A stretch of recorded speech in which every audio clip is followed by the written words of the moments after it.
In Nagoya, Korean woman Jungin is having lunch when suddenly, an earthquake hits the area, causing her to panic and rush outside. In the streets, she encounters another Korean person, Do-yoon, who is recording the whole deal. Seeing how scared she is, Do-yoon takes her to a special house built by a seismic design architect, making it the safest place in Japan. Earthquakes are Do-yoon's field of work, and Jungin has come to Japan to learn new cooking techniques. The two of them bond over tea, and when Jungin gets scared thinking another earthquake is coming when it's actually her vibrating phone, Do-yoon finds her charming and invites her to lunch as he mentions she's beautiful. Do-yoon and Jungin spend all their time in Japan together and become a very happy couple, eventually getting married. 7 years later, however, things aren't jovial anymore.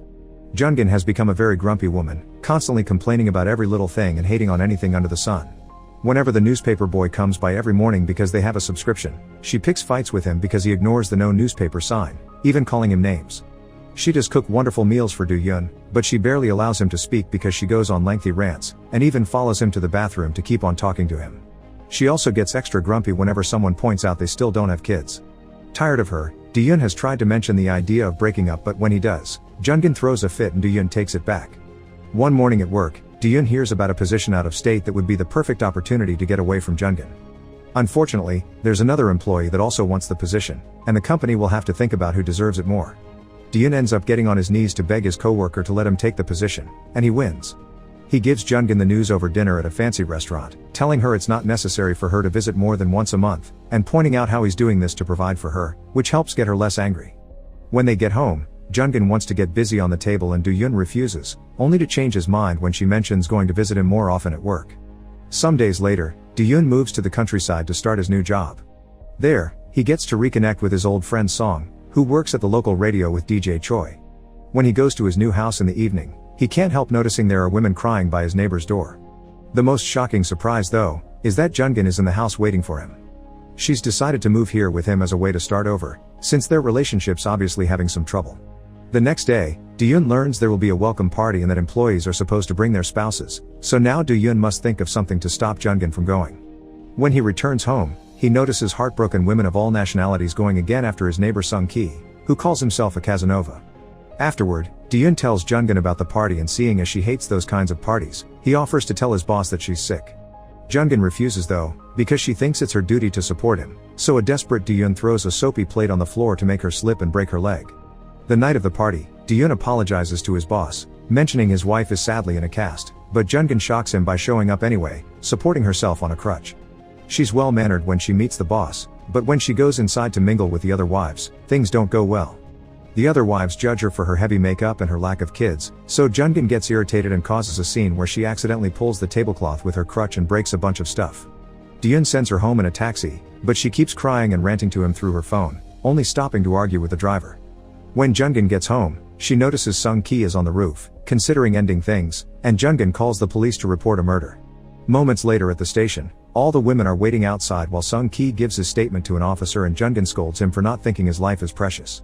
Do-yoon comes over to pick up Jungin, and one of the cops warns him about Sung-ki. He's well known in town for being a Casanova that women can't resist, so Do-yoon should keep him away from his wife. Do-yoon leaves his card under Sung-ki's door every day until he agrees to see him. The men meet at the beach, and Do-yoon makes his request. He wants Sung-ki to seduce Jungin to make her ask for a divorce. Unfortunately, Sung-ki refuses, explaining that since he lost his true love Poppy he hasn't been capable of loving again, so he would end up breaking Jungin's heart.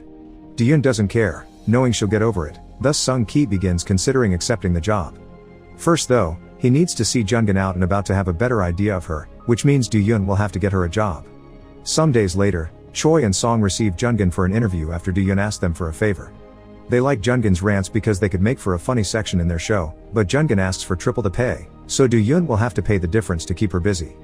Afterward, Jungin and Do-yoon go to a local cafe to celebrate her new job. While Do-yoon is inside making their order, Sung-ki takes the chance to approach Jun-in with some flowers that surprisingly make her smile.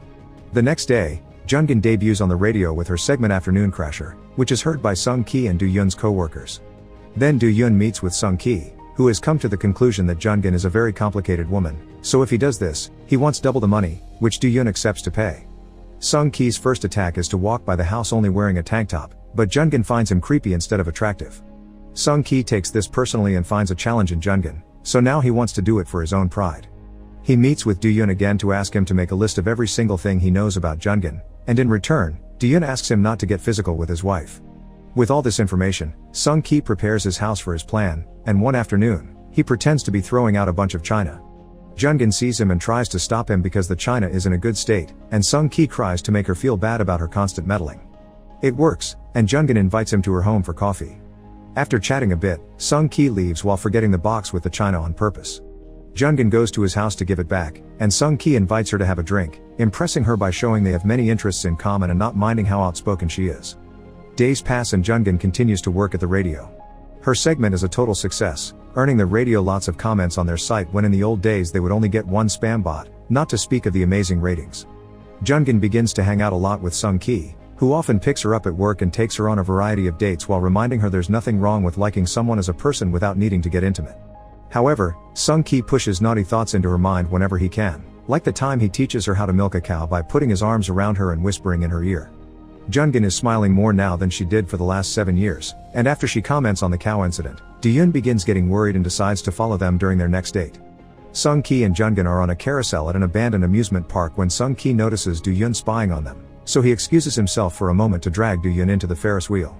There, the men get into a fight, but Sung Ki manages to convince Diyun to trust him because Jungin is almost wrapped around his little finger. He just needs a little more time.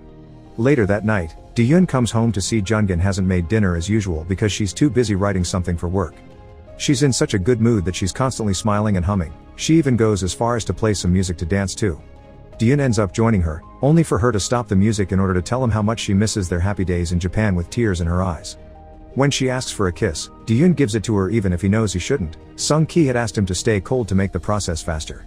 The couple ends up getting busy on the living room floor, only to be interrupted by a phone call that causes Jungin to interrupt their fun and leave the house. She says it's for work, but she actually goes out with Sung Ki. Sometime later, Jungin and Diyun have dinner with Choi and Song. Choi has big news. They've been invited to go to Seoul and appear on the public radio, which is a huge opportunity for the whole country to meet her. Song accidentally lets slip that she and Diyun used to date and they meet each other nowadays as friends. After dinner, Jungin confronts Diyun about this since she didn't know, causing Diyun to snap at her. She usually hates all his friends and he refuses to be a shut-in like her, that's why he never said anything. Feeling insulted, Jungin wonders if they need a divorce before announcing she'll go to Seoul alone. Later, Diyun meets Sung Ki to thank him, but Sung Ki tells him it's too soon to tell. Diyun's living alone now so he tells Sung Ki his job is over, but Sung Ki decides he'll keep going for free. This is his final seduction and his reputation is at stake. The next day, Diyun is happy to wake up alone while Jungin begins working hard in Seoul. Now she's able to go around town making interviews where she catches people doing immoral things and tries to make them talk on national radio. Each day that passes makes Diyun realize he may miss her after all, especially when he can't cook for himself. One night, Jungin appears at his place driving her own car, which she bought without telling him. She's brought him some food and an apology for being mean the other day, but she finally admits she's got some problems and these new experiences are helping her work through them. Then she hugs and admits she's been having dreams about another man, but it's the first time since they got married. Afterward, Jungin goes on a date with Sung Ki. Deciding to finally open up more, she tells him that being married to Diyun was supposed to be enough, but not managing to have children frustrated the heck out of her, and seeing as she failed whenever she put effort into something, she decided to stop trying. In return, Sung Ki tells her about losing Poppy to the ocean. Meanwhile at home, Diyun tries to call Sung Ki, but he won't pick up. He decides he needs to get drunk, and when he grabs the bottle, he finds an old message from Jungin. The note says that if he's drinking is because he must be feeling lonely, so perhaps this is the moment when he'll finally hear her out. Jungin wants to go to the hospital and try again because it's time to stop being scared and build a family.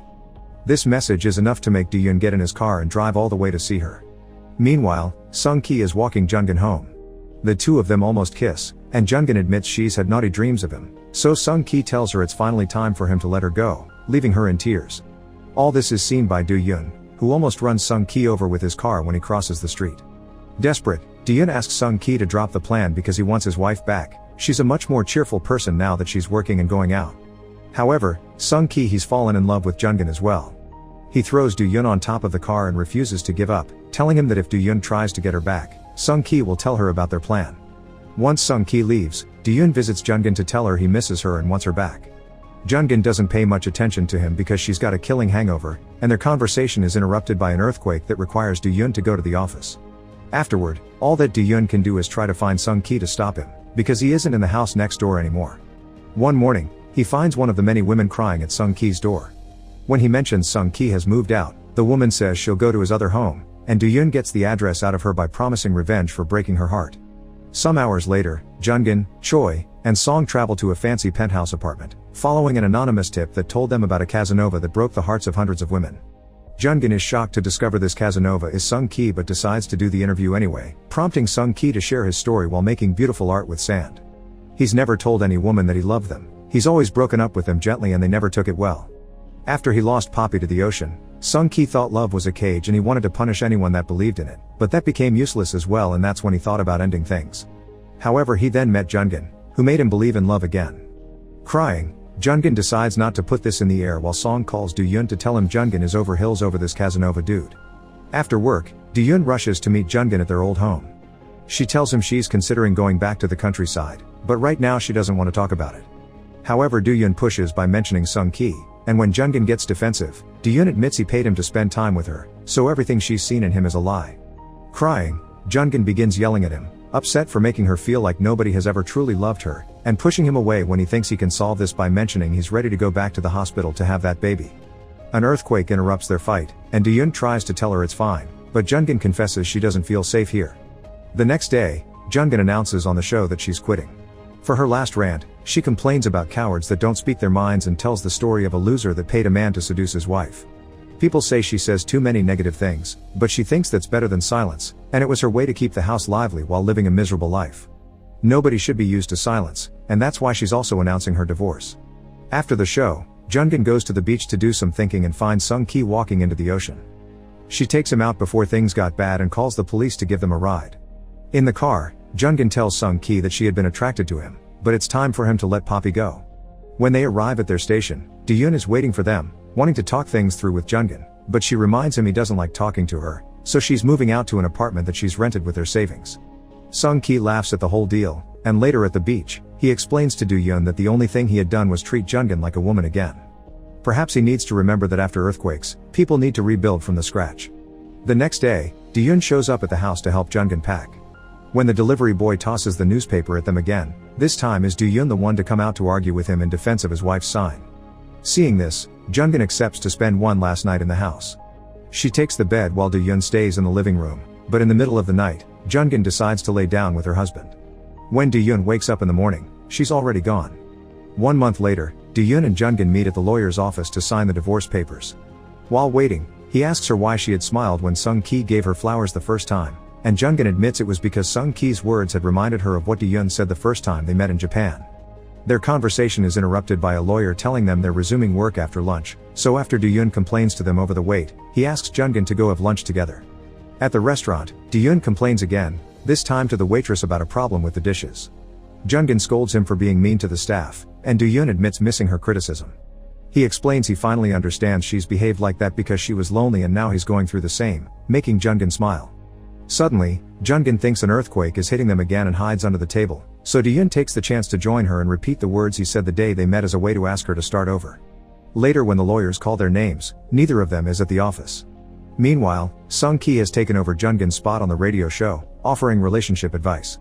He's so good that Song can't help jumping on him right there in the middle of the studio floor. Make sure to subscribe and turn on notifications so you can watch more videos like this. Thanks for watching.